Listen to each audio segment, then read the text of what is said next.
जय जय राधा वल्लभ गुरु हरिवंश गुरु वृंदावन गुरु बन चंद्र।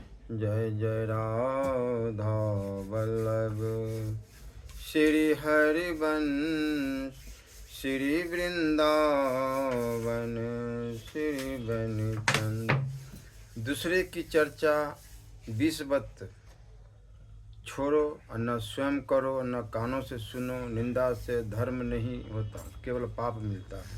पर चर्चा और ब्रह्म दृष्टि सदा के लिए त्याग करो। दूसरे के बाबत ख्याल करने से अपना चित्त मलिन होता है। मालिन्य दूर करो। घर की दीवार पर लिख रखो, पर चर्चा निषेध है। जीव हिंसा से मनुष्य की उन्नति कभी नहीं होती। हिंसा करने वाले का परिणाम कष्ट ही होता है। अहिंसा के साथ सिंह विक्रम से चलो। तुम किसी को आघात न करो। जीव देह में नित्यानंद का वास है। जीव देह पर आघात करना मानो नित्यानंद को ही आघात करना है। सब जीवों को नित्यानंद के स्वरूप समझो। आत्म संयम से ही आत्मरक्षा होती है। सदा पवित्रता बनाए रखो। सदा निष्ठा, आत्मसोच से शरीर की रक्षा होती है। निष्ठा ही आरोग्य है। अनिष्ठा में व्याधि और मृत्यु है। किसी की हवा अंग पर न लगने दो। निष्ठिक होने से कोई भी उसके काम में बाधा नहीं दे सकता। तुम लोग पवित्र रहकर हरि नाम कहो, जपते रहो। श्री कृष्ण सब जानते हैं, तो भी अपने मुख से सबको कहना चाहिए।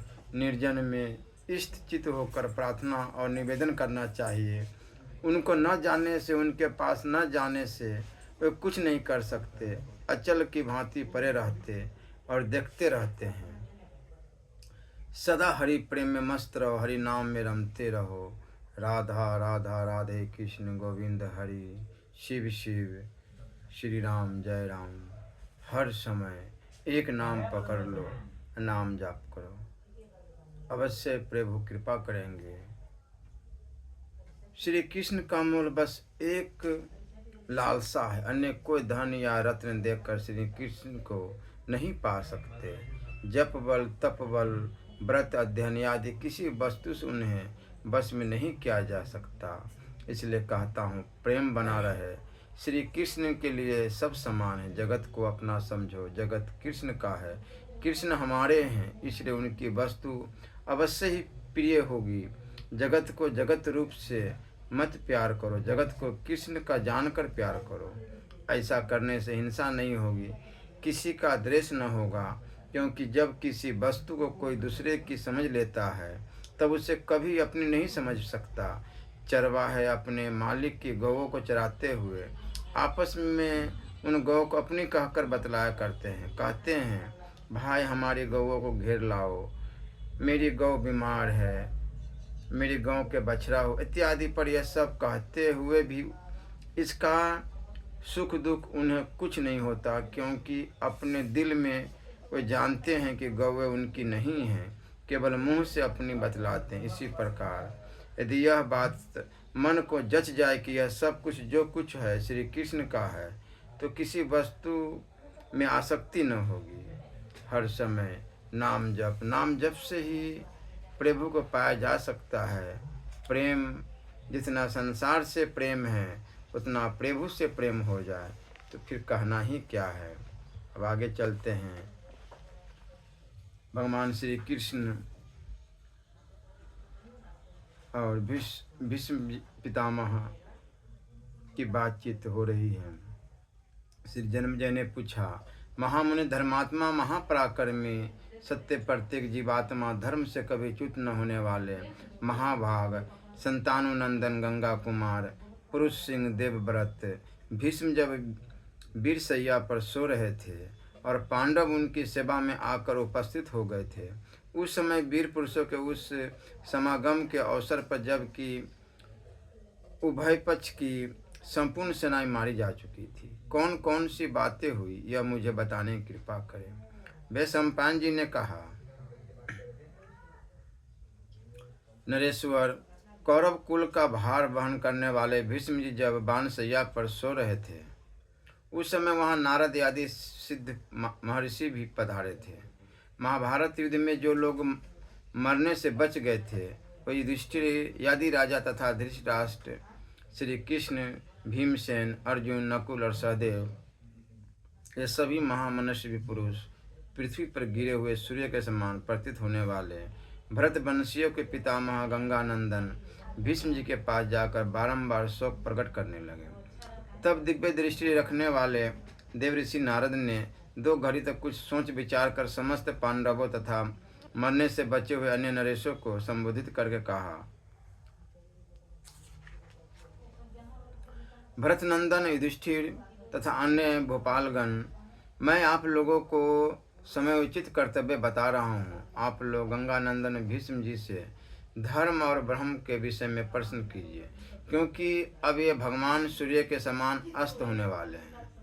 भीष्म जी अपने प्राणों का परित्याग करना चाहते हैं, अतः आप सब लोग इनसे अपने मन की बातें पूछ ले, क्योंकि ये चारों वर्णों के संपूर्ण एवं विभिन्न धर्मों को जानते हैं। भीष्म जी अत्यंत वृद्ध हो गए हैं और अपने शरीर का त्याग करके उत्तम लोकों में पदार्पण करने वाले हैं, अतः आप लोग शीघ्र ही इनसे अपने मन के संदेह पूछ लें। वैशंपायन जी कहते हैं, राजन, नारद जी के ऐसा कहने पर सब नरेश भीष्म जी के निकट आ गए, परंतु उन्हें उनसे कुछ पूछने का साहस नहीं हुआ। वे सभी एक दूसरे का मुंह ताकने लगे।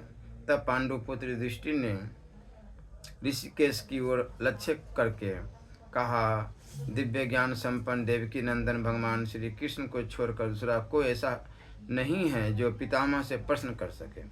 फिर श्री कृष्ण ने कहने लगे, मधुसूदन, यदुश्रेष्ठ, आप ही पहले वार्तालाप आरंभ कीजिए। तात आप ही हम सब लोगों को संपूर्ण धर्मों के श्रेष्ठ ज्ञाता है। पांडुनंदन युधिष्ठिर के ऐसा कहने पर अपनी मर्यादा से कभी च्युत न होने वाले भगवान श्री कृष्ण ने दुर्जय भीष्म जी के निकट जाकर इस प्रकार बातचीत की। भगवान श्री कृष्ण बोले, नृपश्रेष्ठ भीष्म जी, आपकी रात सुख से बीती है ना?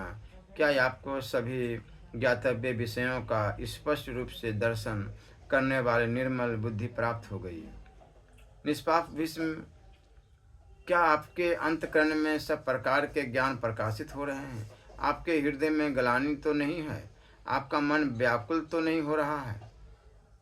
भीष्म जी बोले, वृषणिनंदन, आपकी कृपा से मेरे शरीर की जलन, मन का मोह, थकावट, विकलता, ग्लानि तथा रोग, ये सब तत्काल दूर हो गए थे।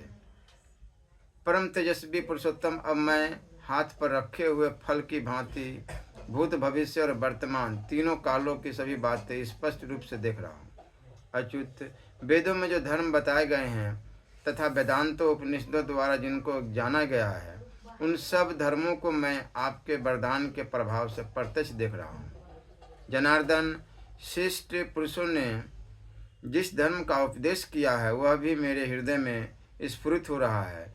देश, जाति और कुल के धर्मों का भी इस समय मुझे पूर्ण ज्ञान है। चारों आश्रमों के धर्मों में जो सारभूत तत्व है वह भी मेरे हृदय में प्रकाशित हो रहा है। केशव, इस समय मैं संपूर्ण राजधर्मों को भी भली भांति जानता हूँ।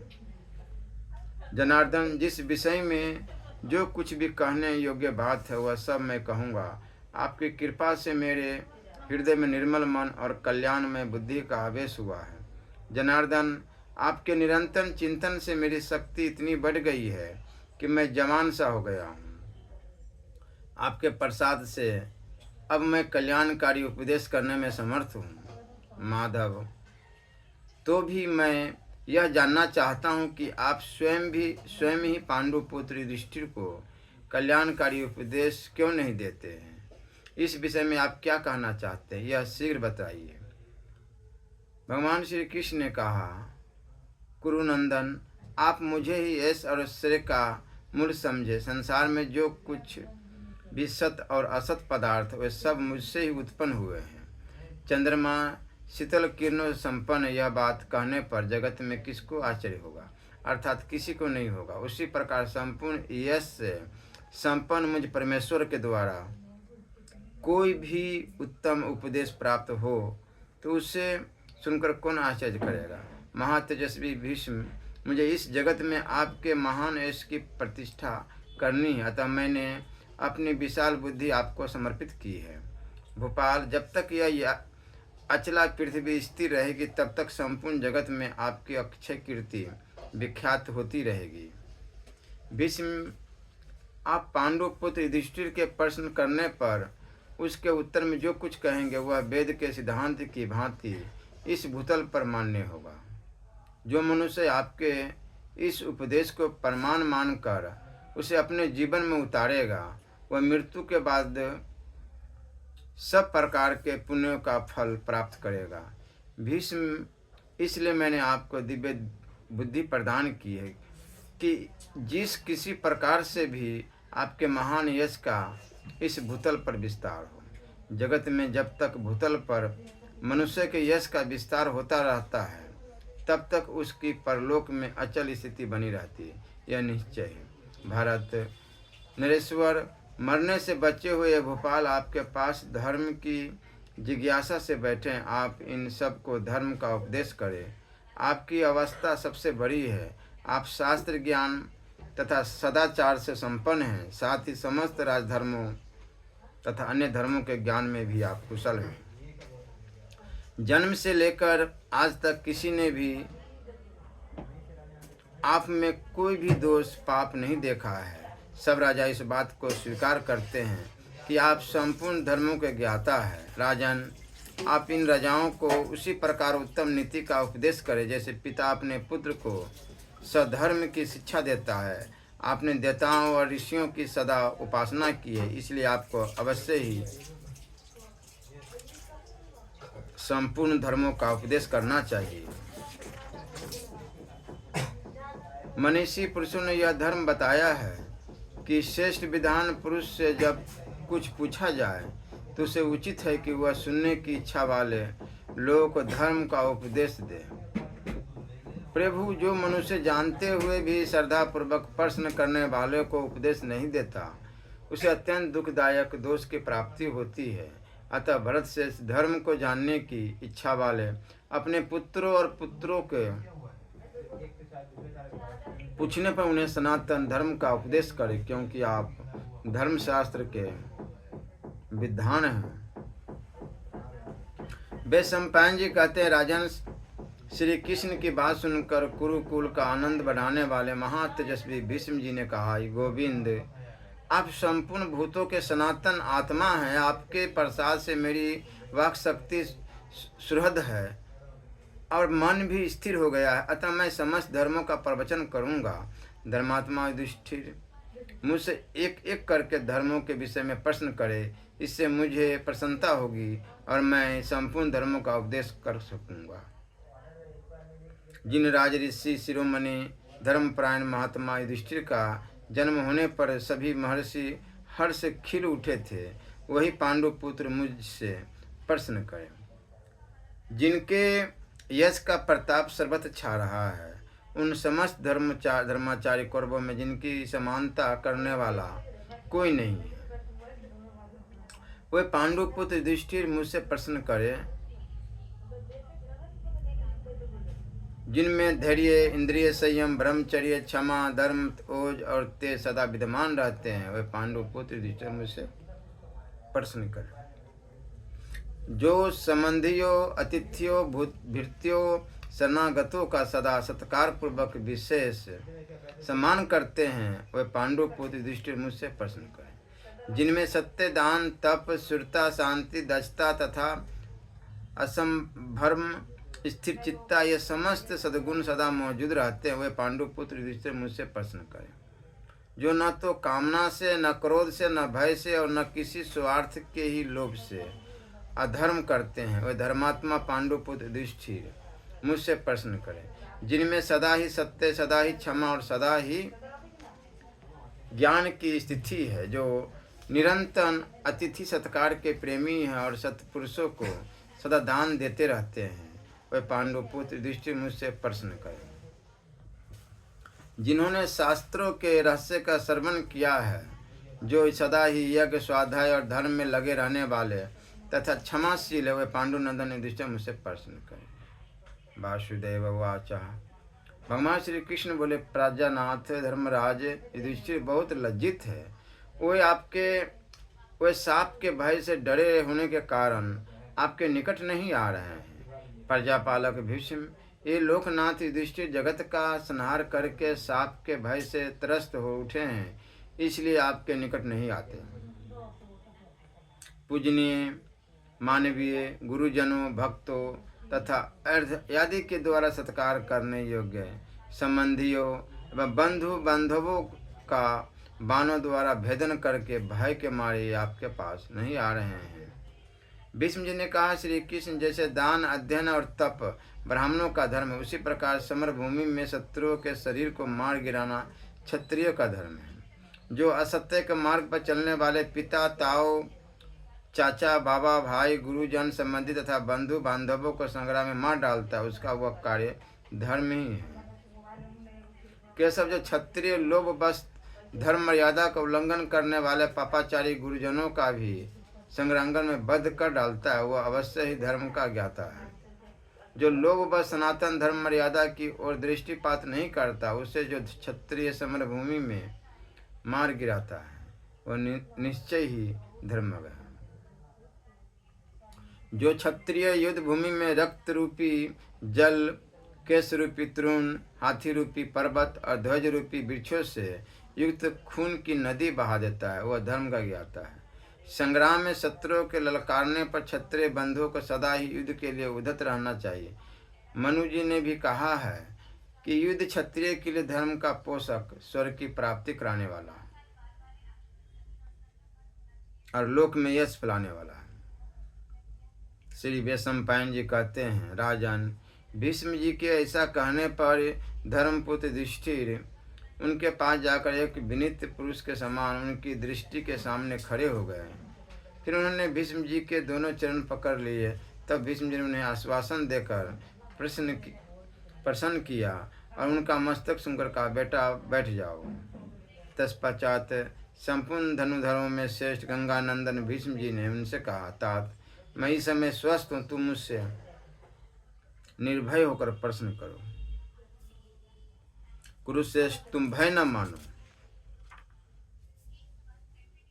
वैशंपायन जी कहते हैं, राजन, तदंतर भगवान श्री कृष्ण और भीष्म जी को प्रणाम करके युधिष्ठिर ने समस्त गुरुजनों की अनुमति ले इस प्रकार प्रश्न किया। युधिष्ठिर बोले, पितामह, धर्मक विधानों की यह मान्यता है कि राजाओं का धर्म श्रेष्ठ है, मैं इसे बहुत बड़ा भार मानता हूँ। अतः भोपाल, आप मुझे राजधर्म का उपदेश कीजिए। पितामह, राजधर्म संपूर्ण जीव जगत का परम आदर्श है, अतः आप राजधर्मों के ही विशेष रूप से वर्णन कीजिए। कुरुनंदन, राजा के धर्मों में धर्म, अर्थ और काम तीनों का समावेश है और यह स्पष्ट है कि संपूर्ण मोक्ष धर्म भी राजधर्म में निहित है। जैसे घोड़ों को काबू में रखने के लिए लगाम और हाथी को वश में करने के लिए अंकुश है, उसी प्रकार समस्त संसार को मर्यादा के भीतर रखने के लिए राजधर्म आवश्यक है। वह उसके लिए प्रग्रह अर्थात उसको नियंत्रित करने में समर्थ माना गया है। प्राचीन राजऋषियों द्वारा सेवित उस राजधर्म में यदि राजा मोहवश प्रमाद कर बैठे तो संसार की व्यवस्था ही बिगड़ जाए और सब लोग दुखी हो जाए। जैसे सूर्यदेव उदय होते ही घोर अंधकार का नाश कर देते हैं, उसी प्रकार राजधर्म मनुष्य के अशुभ आचरणों का, जो उन्हें पुण्य लोकों से वंचित कर देते हैं, निवारण करता है। अतः भरतश्रेष्ठ पितामह, आप सबसे पहले मेरे लिए राजधर्म का ही वर्णन कीजिए, क्योंकि आप धर्मात्माओं में श्रेष्ठ हैं। परंतु पितामह, हम सब लोगों को आपसे ही शास्त्रों के उत्तम सिद्धांत का ज्ञान हो सकता है। भगवान श्री कृष्ण भी आपको ही बुद्धि में सर्वश्रेष्ठ मानते हैं। नमो धर्माय महते, नमो कृष्णाय वेदशहम्, ब्राह्मणेभ्यं नमस्कृत्यं धर्मान् वक्ष्यामि शाश्वतम्। भीष्म जी ने कहा, महान धर्म को नमस्कार है, विश्व विधाता भगवान श्री कृष्ण को नमस्कार है। अब मैं ब्राह्मणों को नमस्कार करके सनातन धर्मों का वर्णन करूँगा। युधिष्ठिर, अब तुम नियम पूर्वक एकाग्र हो मुझसे संपूर्ण रूप से राजधर्मों का वर्णन सुनो, तथा और भी जो कुछ सुनना चाहते हो उसका श्रवण करो। कुरुश्रेष्ठ राजा सबसे पहले प्रजा का रंजन अर्थात उसे प्रसन्न रखने की इच्छा से देवताओं और ब्राह्मणों के प्रति शास्त्रोक्त विधि के अनुसार बर्ताव करना चाहिए, अर्थात वह देवताओं का विधिपूर्वक पूजन तथा ब्राह्मणों का आदर सत्कार करे। कुरुकुल भूषण देवताओं और ब्राह्मणों का पूजन करके राजा धर्म के ऋण से मुक्त होता है और सारा जगत उसका सम्मान करता है। बेटा युधिष्ठिर, तुम सदा पुरुषार्थ के लिए प्रयत्नशील हो रहना।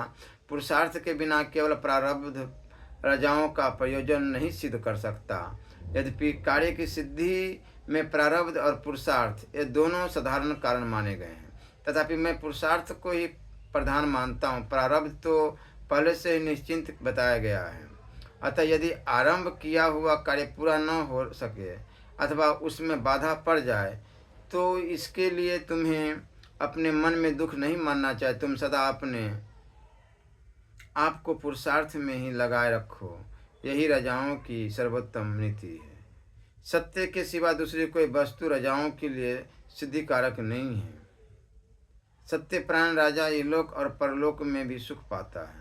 राजेंद्र, ऋषियों के लिए भी सत्य ही परम धन है। इसी प्रकार राजाओं के लिए सत्य से बढ़कर दूसरा कोई ऐसा साधन नहीं है जो प्रजा वर्ग में उसके प्रति विश्वास उत्पन्न करा सके।